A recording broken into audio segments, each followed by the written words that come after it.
Yeah, you can totally, I could like hold it for you, like.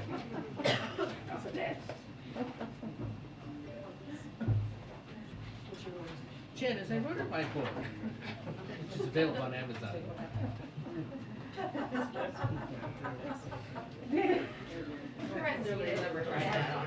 I mean, especially because you've got the captive audience. You've got the first questions.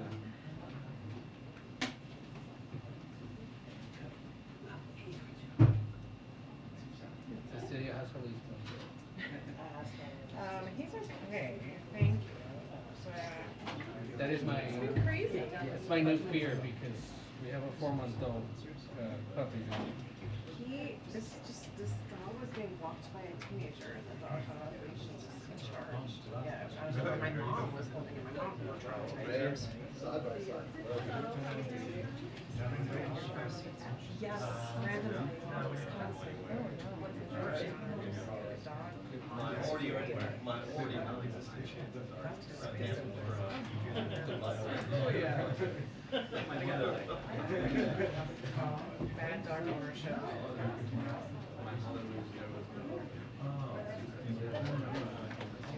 Hi, everyone. Hello. Hello. Okay. A couple of items for all of you at the top. As you know, the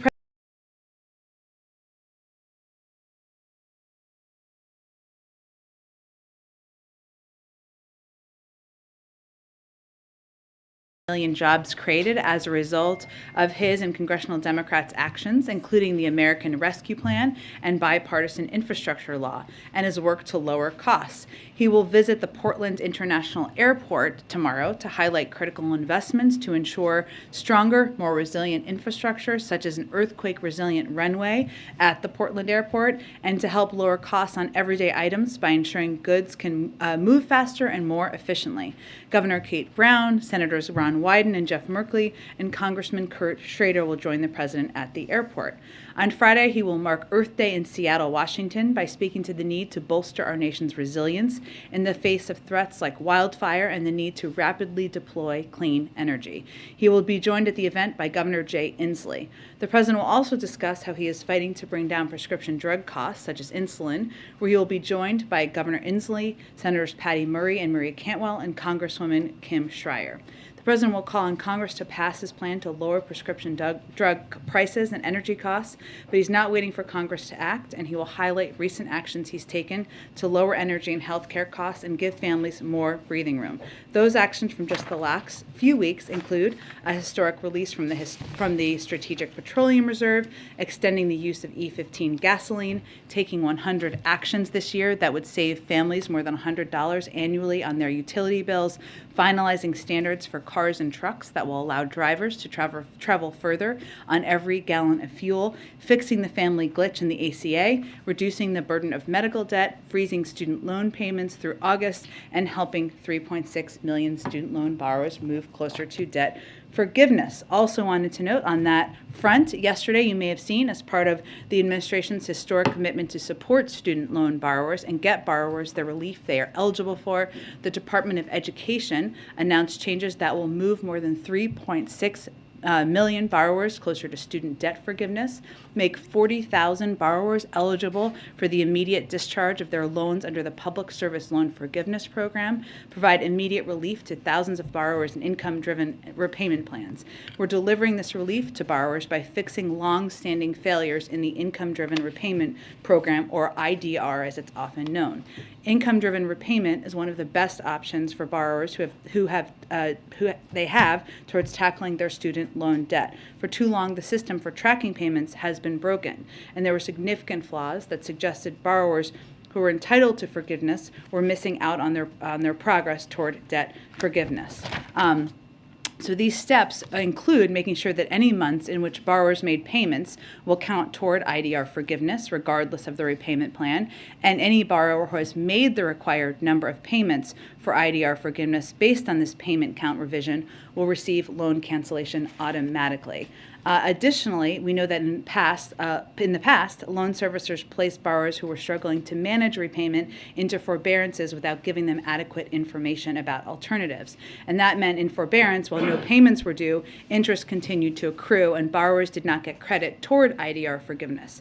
This is often not the best option for borrowers, particularly when they would be eligible for an economic hardship deferment or a low or zero payment on an IDR plan. And to make sure that existing borrowers aren't permanently harmed by these failures, the department will apply PSLF and IDR credit for borrowers who ended up in long-term forbearance. Those are forbearances of 12 or more consecutive months or 36 or more total months. So important steps on that front. Last thing I just wanted to note, and you may have seen this, but this morning the Department of Treasury sanctioned Trans Capital Bank, a key Russian commercial bank that has offered services to banks globally to evade international sanctions, and more than 40 individuals and entities that are part of a Russian sanctions evasion network led by Russian oligarch Konstantin Malafeyev. We have also imposed sanctions on companies in Russia's virtual currency mining industry that operate vast server farms and provide revenue to the Russian government. And the Department of State imposed visa restrictions on more than 600 individuals in response to human rights abuses by Russia and Belarus. So this is part of our stepped-up effort to crack down on those attempting to evade our unprecedented sanctions. With that, Darlene, why don't you kick us off? Thank you. A couple of questions on masking. The president said yesterday that people should decide for themselves what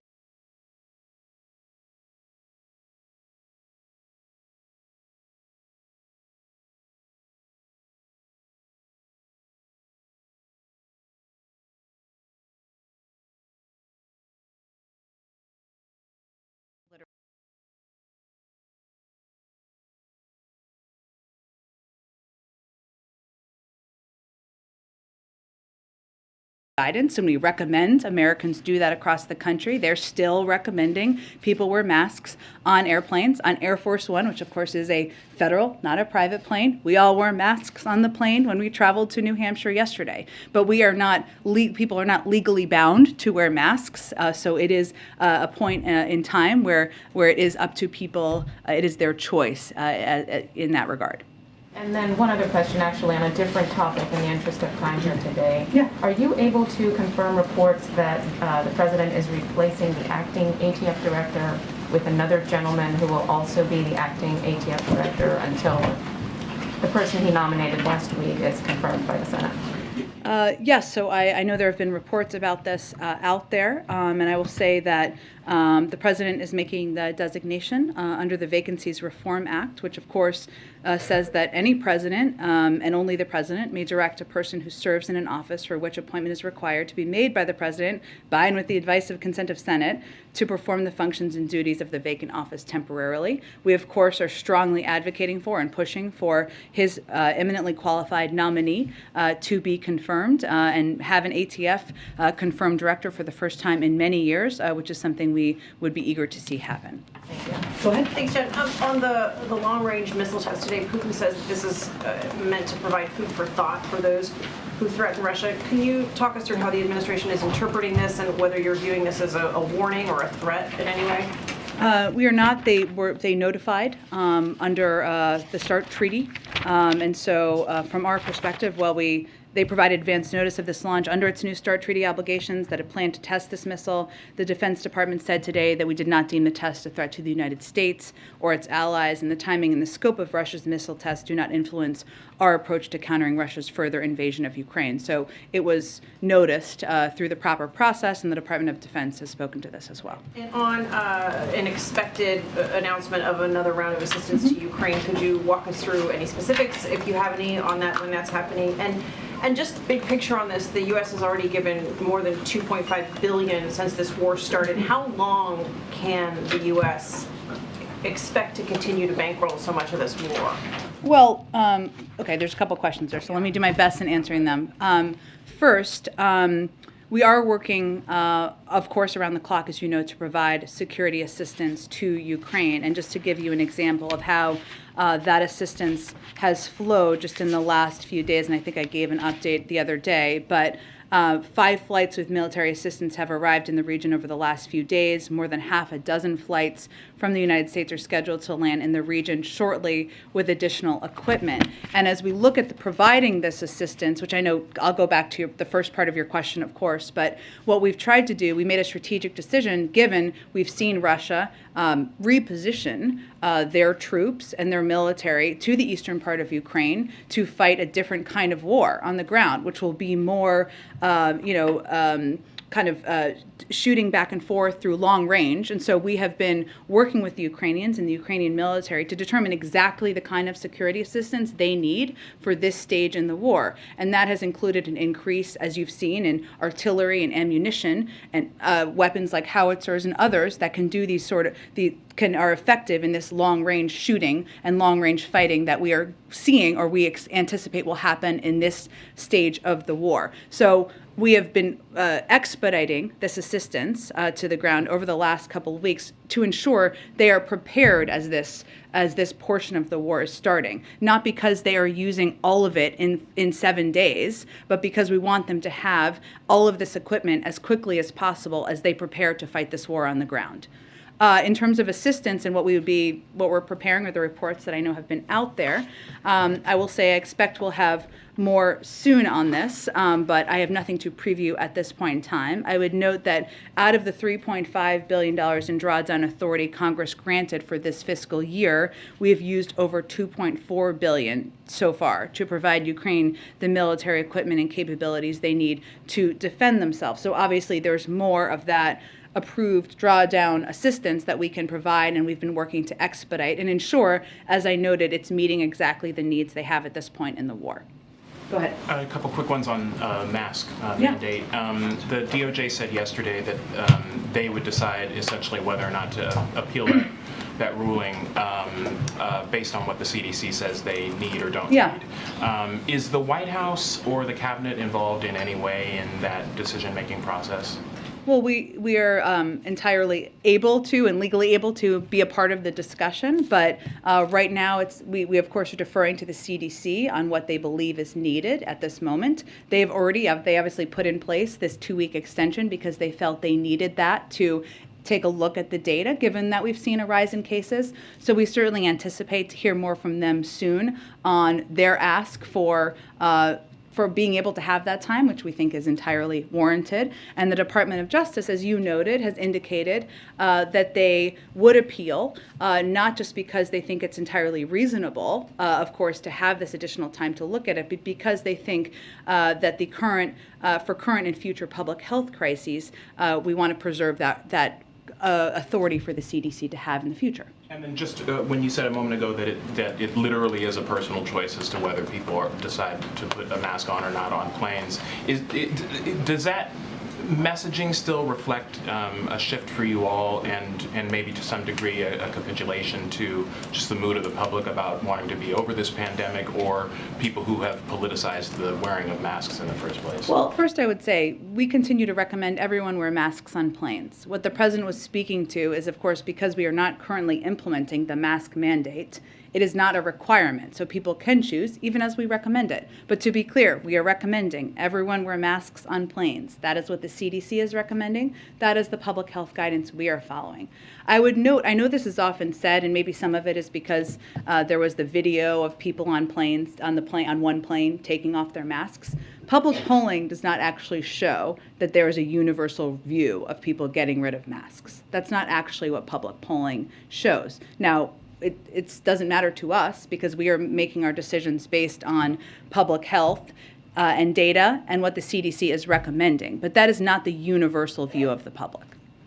Go ahead. Jen, a Ukrainian commander in Mariupol is saying that his forces and civilians in the area may only have hours to make it out alive, and he has been making this direct plea to the president for the U.S. to somehow be involved in extracting people from the area. Do you know if that's a request that the president himself is aware of? And can you just walk us through, can the U.S. be directly involved at this point in making that happen, or helping to make that happen? Sure. We have certainly seen these cries for help and these asks for help. We certainly urge the Russian government to do the right thing, guarantee safe passage for any civilians or others who wish to leave the city. We also encourage them to allow deliveries of humanitarian aid, such as food and medicine, and safe passage for volunteers to help people in need. But I don't have any additional updates from here. And quickly on the president and whether he might visit Ukraine, you've obviously said a couple of times, currently there are no plans to do that. Yesterday, when he was asked, are you going, he said he wasn't sure. Is a trip completely off the table for now for him? Nothing has changed in our assessment. I would also note, as I've said in here before, if anyone were to visit Ukraine from the United States, it's not something we would announce in advance, confirm in advance, give details on who, if, and when, because of security reasons. And that's something I think anyone who's traveled to a war zone with a president or a vice president or anyone is quite familiar with that policy. So when he said he didn't know, was he trying to indicate that nothing has it could changed be on our the plans? I have one more, Yeah. just one more question. There are obviously so many horrific images coming out of Ukraine. They're very readily available photographs, videos of civilian deaths. Yeah. As we enter the third month of this conflict, can you walk us through, give us a sense of how the president himself has been sort of processing these images? Who does he talk to? What does he lean on as he processes images that, you know, coming from what he himself has called a genocide? Yeah, look, I will say that the president is processing these images, as many Americans are, with horror, with sadness, with fear for the people of Ukraine, for the families, for the children, for innocent civilians who are at risk. It is obviously this conflict is consuming a great deal of his time, as much as he is working on a range of other priorities here.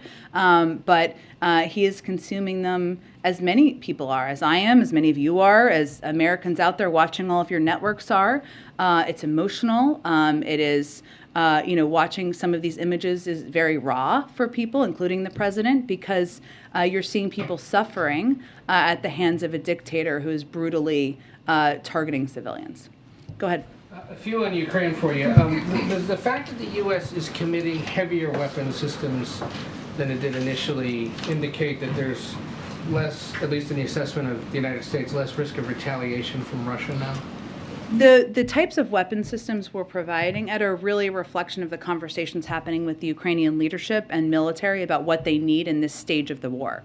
And because this stage of the war is different, because it's going to be more on the ground and more kind of back and forth long range fighting, there's different kinds of weapons and systems they need, more artillery, more ammunition. It's a different war than it was when they were in the western part of the country. It said earlier that that the government's continuing to monitor that whatever is sent over is meeting the needs of the war. How exactly is that monitoring happening? And inevitably there are going to be a lot of questions about how was the money spent, who did the equipment get in the hands of, how was it used? It may not be the next few weeks, but this could be over the next several months or years of, was this worth it? Was it worth the cost? How exactly is that being done now? Well, look, I think that if you ask most Americans, if you ask members of Congress, if you ask most people in this country, what's important to do now is to equip and provide the type of support, assistance, including military equipment, to help them continue to fight and win in some cases, as they did in the Battle of Kyiv, this war. That is our focus. Obviously, we coordinate very closely with them, but we provide them the assistance to distribute amongst their military. Because there was support in the beginning of the Iraq War and the Afghanistan War, and then there were years spent trying to retrace the spending on all that. I'm not saying that's necessarily going to be the case in this one, but there's no mechanism in place right now, at least. I would point you to the Department of Defense to detail that further, but I would note, obviously, this is different given we don't have U.S. soldiers on the ground.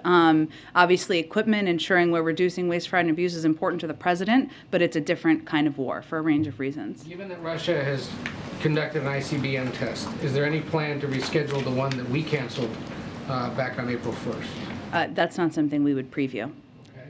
And what's the latest on the reported chemical weapons attack in Mariupol? Did the Russians use chemical weapons? There's no new assessment from here. Do we have any sense of when or how much longer that would take? I don't. I mean, what we talked about at the time, and I know my colleagues at the Department of Defense and State also referenced, is we don't have a team on the ground. It is difficult to assess, so it is something certainly we continue to work to do, but we don't have any additional updates or confirmation. Go ahead. Thanks, Jen. I have a question about marijuana policy. President Biden, as a candidate, promised to decriminalize marijuana. When is that going to happen? Well, the president continues to believe that no one should be in jail because of drug use. I don't have an update here. We are continuing to work with Congress, but what I can say on marijuana is we've made some progress on our promises. For instance, the DEA just issued its first licenses to companies to cultivate marijuana for research purposes after years of delay during the prior administration. This is a key step in promoting research because it broadens the amount and quality of cannabis available for research purposes. Additionally, the president's continuing to review his clemency powers, which is something he also talked about on the campaign and is certainly remains committed to taking action on. So he remains committed to what he said during the campaign, that people charged with marijuana-related offenses, number one, everybody gets out, record expunged. Well, again, he's reviewing his clemency powers. That's exactly what that looks like. I don't have any updates or previews beyond that, though. Okay, and a question about immigration. Does the president still have confidence that the vice president can get to the bottom of root causes of migration? He absolutely does, and is grateful for her work in doing exactly that. Why?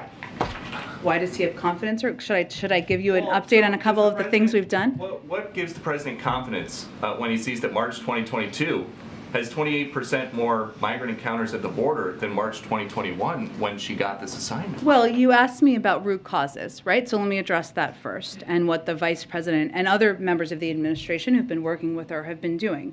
So we've been working with source and transit countries in the region to facilitate the quick return of individuals who previously resided in those countries, as well as to stem migration in its state. Some of that is getting agreements with partner countries on migration-related matters, and that's something that the vice president has been deeply engaged with. I'd also note that Secretary Mayorkas, who of course has worked with her on this, traveled to Costa Rica recently, where he joined the president of Costa Rica in announcing a bilateral migration agreement outlining our shared commitment to both manage migrant flows as well as promote economic growth in the region. And we also are maintaining a close partnership between the government of Mexico and the United States to stem irregular migration. So what addressing root causes means is working with countries in the region to take steps to have partnership, be able to have people sent back to the region as needed. And then the last one on this, is the president, or are you guys having discussions with advisors about delaying the removal of Title 42?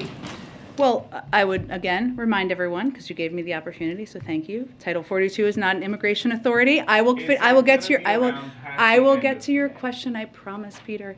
It is a public health authority. Congress gave the CDC authority to make determinations about when it should be lifted. So right now, we are planning and preparing for the end of Title 42 enforcement on May 23rd.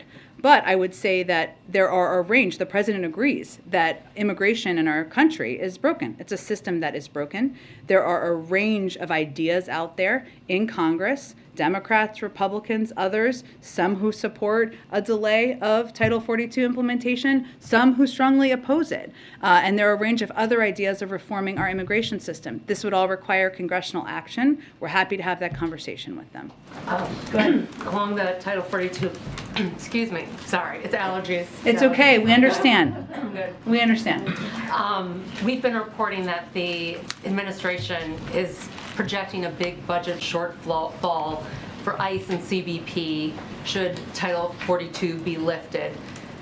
Is there a plan for how to get additional funding that's going to be needed to handle immigrants coming into the country? If that Title 42 is lifted, will you need funds for Congress? Can you divert funds from somewhere else? What's the thinking? So what DHS said last month is that they expect the current funding levels will not be sufficient to meet operational needs, but they have a number of options available to secure the resources required to implement our comprehensive strategy. This includes reprioritizing and reallocating existing funds, requesting additional support from other federal agencies if necessary, engaging with Congress on that discussion. And I would note that as a part of this, as we prepare for the implementation of the end of Title 42, there are a range of steps that we've been taking to prepare for that, including surging resources, deploying resources to address increased volumes. That includes moving officers, agents, DHS volunteer force, personnel to rapidly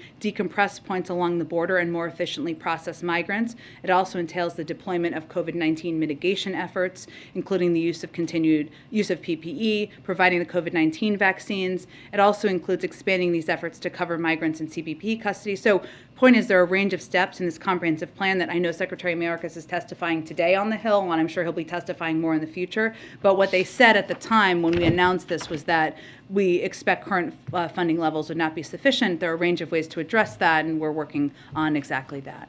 And if, because we're just about a month away from this being lifted, if the administration doesn't feel like that plan is in place yet, would that be a reason to delay lifting Title 42? Well, we've proposed a plan. So that's a plan that is being implemented. In terms of any ideas to address immigration, including any delay of Title 42, that would require congressional action. So go ahead.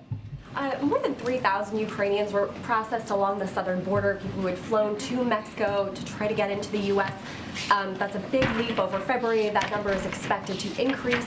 Does the administration have any plans to announce a program that would make it easier for Ukrainians who already have family ties in the U.S. to be expedited into the U.S.? We are working. So we've obviously announced, the president has announced plans to accept 100,000 Ukrainians into the United States if they want to come, of course. We're working to finalize the details of that. Of course, right now, we are still, as you all know, as we've been talking about, implementing Title 42, no matter what country you are coming from, whether it's Ukraine or any other country in the world. Sure, but nothing, is there anything immediately in the works for a plan, a program similar to that? Well, no, the president announced a few weeks ago plans to welcome 100,000 Ukrainians, right? So it's just the details of how that program will work. I understand why you're asking. We just don't have the final details yet. But on supply chains, millions of people in China are on lockdown. Experts are sounding the alarm for what that could mean for further crippling supply chains, which are already under strain. Is the administration concerned? How concerned is the administration about what that could mean for Americans waiting for goods here in the U.S.? Is there anything that the U.S. can do to mitigate that? Sure. So this is a very fluid, and I think you're talking about the lockdown around Shanghai, right, and the impact. So it's a very fluid situation, obviously. There's some uncertainty surrounding the impacts of China's lockdown on our economy. We are in close contact with key actors in the supply chain, including the ports of Los Angeles and Long Beach. We're not seeing currently, according to the Port of LA, any slowdown in ships coming from Asia, but we're going to continue to keep our eye on that. What we've seen happen within China is moving of the manufacturing of some of the goods, semiconductors, consumer electronics, et cetera, that are typically come from Shanghai to other hubs, moving them around to see if they can keep the manufacturing up. And they've also moved ports and moved around where the goods are going from in ports there, which may be why we haven't seen a reduction in goods coming from Asia. The last data in terms of Chinese exports we have is from March, because it's not yet the end of April, and that showed a 15% increase from last year, but we'll have to look at the April data when it comes out in May. Go ahead. I might be being a little thick, but I still don't quite understand what the administration's position on how you're kind of approaching the mask issue is. So the Justice Department said that they would appeal the decision if the CDC wanted them to. Yeah. The CDC has said that they wanted masks. They still think masking is important and that they had that policy in place. So I don't understand why the Justice Department is not immediately appealing it, and especially seeking an emergency stay to potentially keep this in place while the CDC continues its sort of broader evaluation? Sure. Well, I don't even play a lawyer on TV, so I won't get too much into legal strategy. But what I will tell you is the CDC, obviously, as you noted, called for this extension because they wanted to look at more data. So I think we can all expect they're going to continue to want it. The Department of Justice is just waiting for that kind of final comment to take action and appealing. They said they would appeal. In terms of when they will appeal, I'll leave that to them to speak to. Why not a stay or an emergency appeal? They can speak to that. But what I would note, the objective here is of course to appeal the 15-day extension, but also to preserve the CDC authority over the long term. Because as we've noted from here, we expect there to be ups and downs in the pandemic, and we certainly want the CDC to continue to have this authority. So, and I guess plain English, if the CDC determines at the end of that 15-day review period that they already had undergoing that they wouldn't continue the mask mandate, then the Justice Department will not pursue this appeal. I would expect you'll hear from the CDC very soon, and I don't think it's at the end of 15 days in terms of their expectation and ask for an appeal. On Title 42, you kind of floated congressional action out there, and this is pertinent because Title 42, I think, was a key part of the in scuttling the negotiations over COVID money. And so what I'm trying to, I think, the question I'm curious in is if you're signaling a sort of willingness by the administration to negotiate over the lifting of Title 42 as part of trying to get that COVID package across the line, and if not, or if so, do you have any sort of update on the strategy there? Because you were certainly banging the drums about how important it was before Congress went away, and they're coming back soon. We're still banging the drums about the COVID money, I promise you. I was just making clear, because I think there's been some confusion about this, that, well, the CDC has the authority, right, to determine when when the conditions exist to lift Title 42. That was given to them by Congress. If Congress were to want to extend that, they need to take action. It's not a executive authority from the White House. So the president would be open to legislation that provided COVID funding, but also extended. We're not in any way there, so I wasn't going there. I was just conveying that, as you know, there are strong views on a range of immigration issues and proposals in Congress, right? I'm not telling you something you don't know. There are some people who would like to see it extended. There are some people who definitely would not. And so I'm not making a prediction of the future, only conveying to you what authority would be required, what the process would require. Would the White House support the bill that Senator Sinema is bringing forth, which is working to extend Title 42 until there's a plan in place?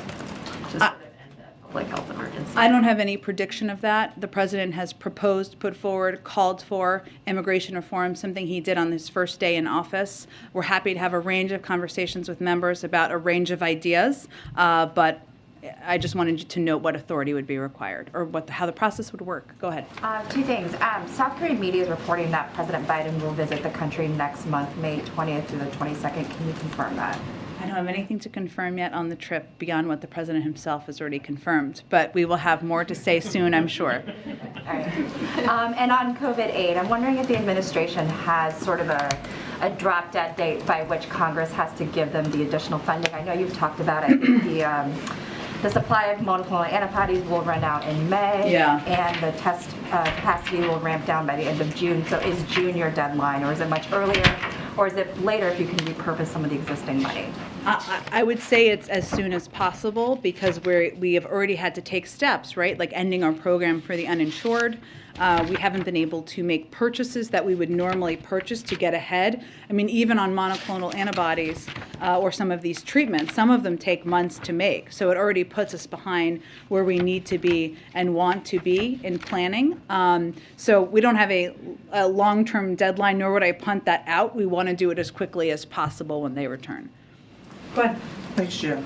Several senators, Democrats and Republican, have called on the president to appoint a coordinator or a czar, if you will, to oversee the transfer of military equipment from the U.S. to Ukraine. What does the administration think of this idea? Do you think it's needed, and is it something that's even being considered?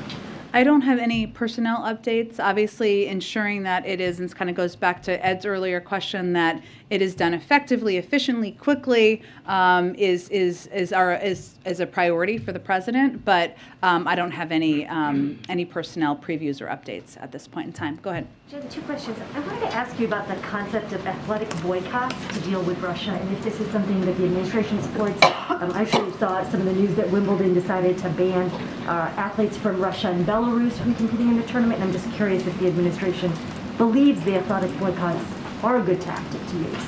We've seen 600, if not more, companies, private sector companies, pull out voluntarily, I think, their investments in Russia. I don't think we have a policy specifically on athletic events at this point in time. I'm happy to check. And then also, there were reports that Treasury Secretary Janet Yellen and some other U.S. officials walked out of G20 meetings when Russian officials began speaking. Could you just explain a little bit more about why they took that move, and is it a move that we could anticipate President Biden making himself? Well, the president and Secretary Yellen have both said that we can't have business as usual at the G20 or in a lot of these international forums as it relates to Russia.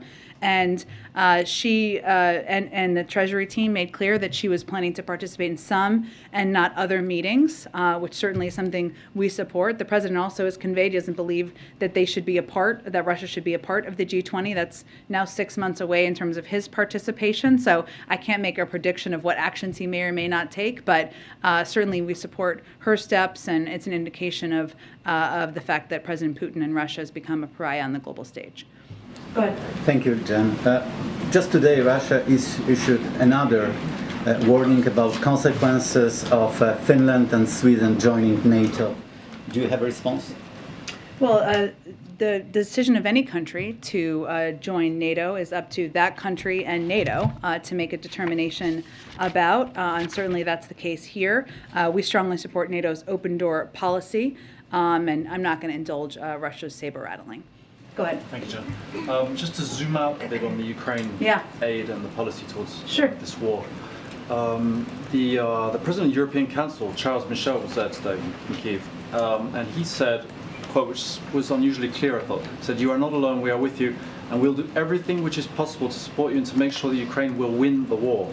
Is it the policy of the United States that Russia should not only lose, but be seen to lose this war? Is that like a strategic goal? I think we've been pretty clear that we're going to do everything possible to make sure President Putin and Russia recognize this is a strategic loss, that the president is a pariah on the global stage. Now, when you have a country that has lost as many people as Ukraine has, millions of people have been left homeless, I don't know if that feels like a win to them, but I think it's also true that the Ukrainians have clearly won the Battle of Kyiv. They have surpassed the expectations of the world in terms of their ability to fight back against Russia.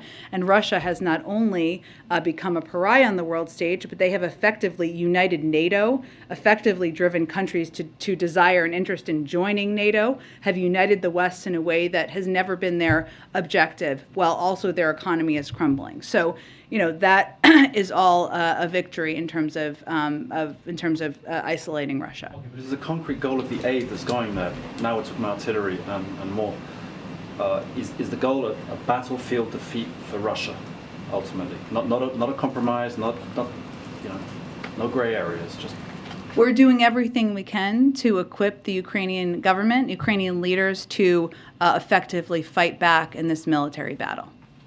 Go ahead. Thanks, Jen. Just to go back to the mask ruling, you mentioned some of the videos that we saw, but it certainly did prompt some very abrupt changes on Monday after it came down, passengers being told mid-flight to take their masks off. Can you share more about what the president's personal reaction was to the decision, to how it came down, and what unfolded over those couple of hours and the stories we're hearing about some of those flights?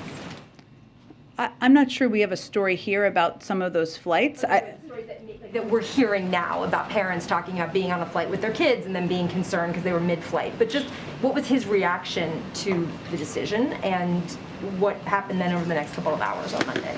Well, we obviously didn't expect the decision because we wouldn't have known in advance how a court would act. And we disagreed with the decision immediately. So the immediate steps were to determine what power we had to respond to that. Obviously, that came in the form of the Department of Justice, came in the form of the CDC acting and putting out the statements that they did. But we also don't take photos of flights as data about how the country reacts to issues, as whether they're ripping off their masks or not. I mean, our focus here was seeing what power we had to preserve what we felt was in the public health interest of the country. The president's COVID advisors concerned that there could be an increase in cases, a spike in cases in the coming weeks because specifically the mask mandate being lifted.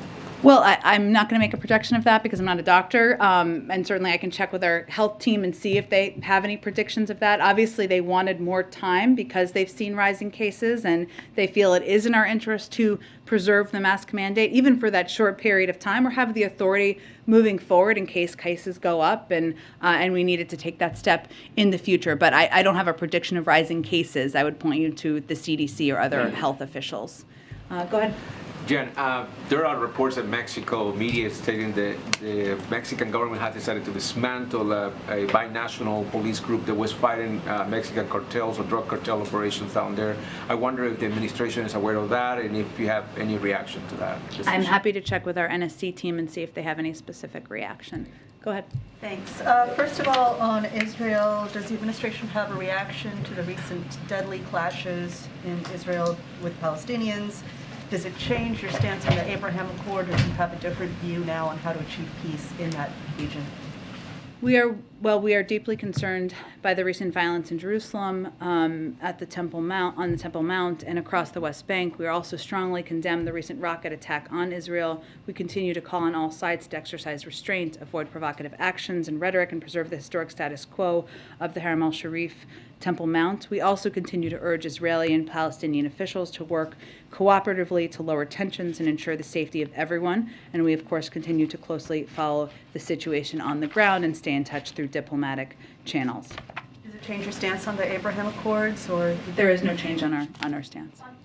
As you know, administration officials are meeting with Cuba to discuss maybe including them again in migration policy.